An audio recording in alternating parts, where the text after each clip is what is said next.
Bonjour les amis, aujourd'hui une petite vidéo sur le tabagisme passif, voilà. Parce que je pensais que c'était très important d'en parler, puisque moi-même je viens d'arrêter de fumer depuis le 24 octobre et mon compagnon continue à fumer et c'est la bagarre pour lui dire d'aller fumer dehors. Donc en fait le tabagisme passif c'est le fait d'inhaler involontairement de la fumée dégagée par la combustion de cigarettes.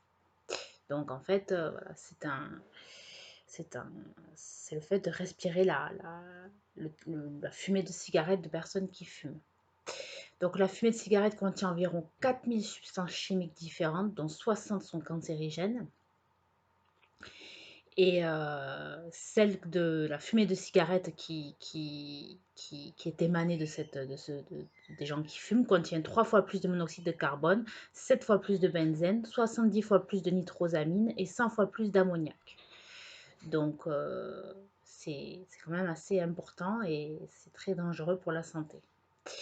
Donc, en fait, quand on respire la fumée d'un fumeur, c'est comme si on fumait, voire pire. Euh,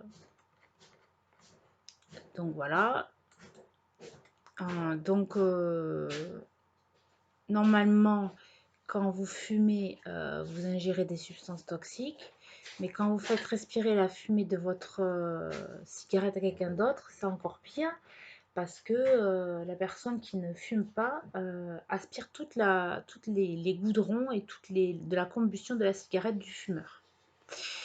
Donc ça engendre des cancers du poumon, de la mort subite du fœtus pour les femmes enceintes et ça touche beaucoup de- d'enfants aussi. Donc il y a la mort subite du nourrisson, les bronchites de l'enfant, l'asthme de l'enfant, les infections, les otites, les conséquences bucco-dentaires et j'en passe. Après, il y a le cancer du poumon. Le tabagisme passif accroît significativement le risque d'apparition du cancer du poumon.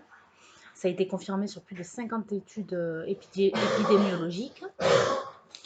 Les cancers ORL aussi, un excès de cancer des sinus de la face.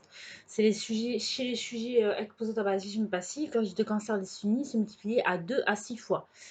Donc, vous voyez, c'est quand même pas mal. Après, il y a les risques accrus d'infarctus du myocarde. Donc, si plus on est exposé à la fumée du fumeur, plus on est susceptible d'avoir un infarctus du myocarde. Voilà. Donc, c'est quand même assez important comme données. Pour des petites données comme ça, en fait, juste comme ça, dans la fumée respirée d'une cigarette, monoxyde de carbone, il y en a 26,8 à 61 mg, alors qu'un fumeur qui fume une cigarette n'en a que 2,5 à 14,9 mg. Du benzène, il y en a 400 à 500 microgrammes, alors que le fumeur en absorbe que 8 à 10. Ensuite, des goudrons, il y en a 14 à 30 mg respirés dans la fumée de cigarette, alors que le fumeur n'en aspire que 1,1 voire 15,7 microgrammes. Et voilà, donc, et du benzopriène, il y en a 40 à 70 microgrammes dans la fumée respirée, comparé à celle d'un fumeur qui fume sa cigarette, qui n'en a que 2,5 à 20 microgrammes. Donc, vous voyez, tout est amplifié par la fumée de cigarette. Et c'est bien dommage parce que les personnes qui ne fument pas sont vraiment exposées à tous les risques de maladies liées au tabac, 10 fois plus que les personnes qui fument en temps normal. Donc, encore une fois, je vous le dis, si vous décidez d'arrêter de fumer, c'est bien, mais il ne faut pas continuer à fréquenter les lieux où il y a des fumeurs et il ne faut pas tolérer la fumée de cigarette chez vous non plus, car c'est bien d'arrêter de fumer, c'est un grand pas, mais si on respire la fumée de cigarette, c'est tout aussi pire.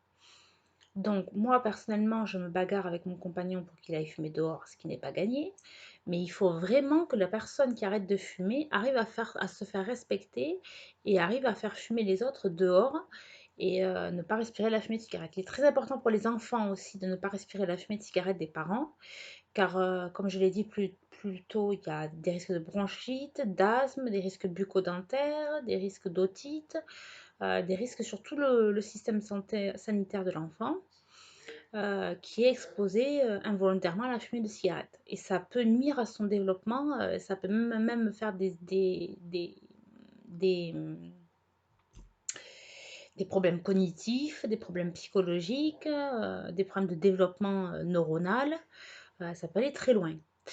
Donc voilà, c'était une petite vidéo sur le tabagisme passif. Si vous avez décidé d'arrêter de fumer, on est dans la période du mois sans tabac, c'est très bien.